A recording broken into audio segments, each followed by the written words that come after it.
قل هو الله أحد الله الصمد لم يلد ولم يولد ولم يكن له كفوا أحد الرحمن الرحيم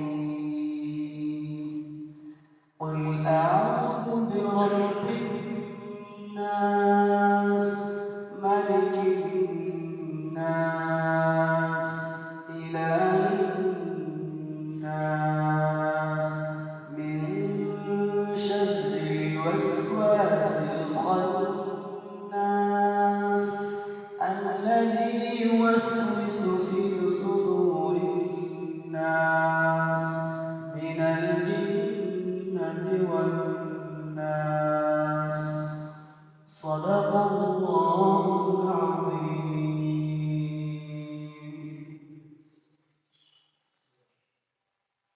بسم الله الرحمن الرحيم ألف لام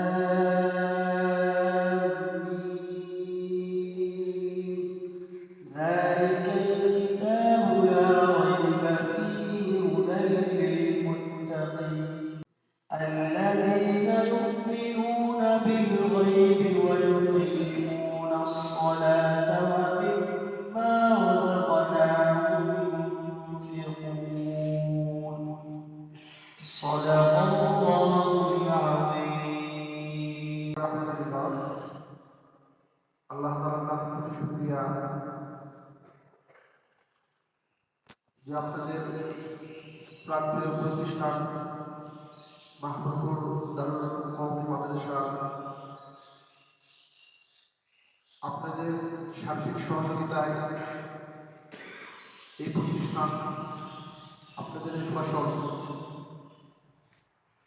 অত্র মাদ্রাসা এবং ছাত্র আলহামদুলিল্লাহ আজকে 15 তারিখ সূরা ফাতিহা থেকে সূরা নাস পর্যন্ত হিফজ সম্পন্ন করলেন আলহামদুলিল্লাহ।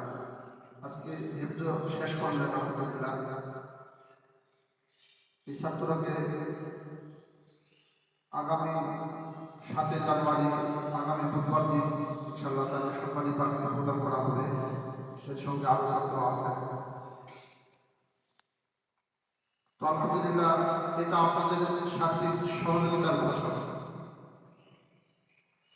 ছাত্রের নাম মোহাম্মদ আলী হাসান, পিতা মোহাম্মদ মশিউর রহমান, ওনার বাবা পিতাখোলা টেকনিক্যাল স্কুল অ্যান্ড কলেজের একজন টিচার, বাড়ি মোহাম্মদ হাট খেতলাল জয়পুরহাট। আপনারা এই ছাত্রের জন্য দোয়া করবেন যেন আল্লাহ তাআলা এই ছাত্রকে হক্কানি হাফেজ আলিম হিসাবে আল্লাহ তাআলা যেন কবুল করে নেন। সকলে বলে আমিন। পাশাপাশি এই মাদ্রাসার জন্য সকলে দোয়া করবেন আল্লাহ তাআলা আমাদের এই মাদ্রাসাকে দাওরা হাদিস পর্যন্ত আল্লাহ তাআলা কবুল করে নেন। সকলে বলে আমিন। পাশাপাশি আলহামদুলিল্লাহ আপনাদের সার্বিক সহযোগিতা একাত্মভাবে কামনা করছি। আপনাদের সন্তানগুলোকেও এই মাদ্রাসায় ভর্তি করে কোরআনের হাফেজ আলিম বানানোর জন্য ইনশাআল্লাহ আপনাদের কাছে আকুল আবেদন, আপনারা মেহরবানি করে আপনাদের পরিবার পরিবার সন্তানগুলোকে মাহমুদপুর দারুল কওমি মাদ্রাসা ভর্তি করেন। আমাদের এই মাদ্রাসাতে ইনশাআল্লাহ বাংলা ইংরেজি সহ কোরআনের হাফেজ বানানো হয়। তো আলহামদুলিল্লাহ আপনাদের সকলের সার্বিক সহযোগিতা কামনা করে আলহামদুলিল্লাহ আমি এখানে আমার সংক্ষিপ্ত কথা শেষ করছি। সকলে এই মাদ্রাসার জন্য দোয়া করবেন, সকলে সার্বিকভাবে সহযোগিতা করবেন, ছাত্র দিয়ে এবং আর্থিক অর্থনৈতিক সহযোগিতা করবেন। আল্লাহ তাআলা এই মাদ্রাসা মসজিদকে যেন কবুল করে নেয়। সকলে বলে আমিন। আসসালামু আলাইকুম।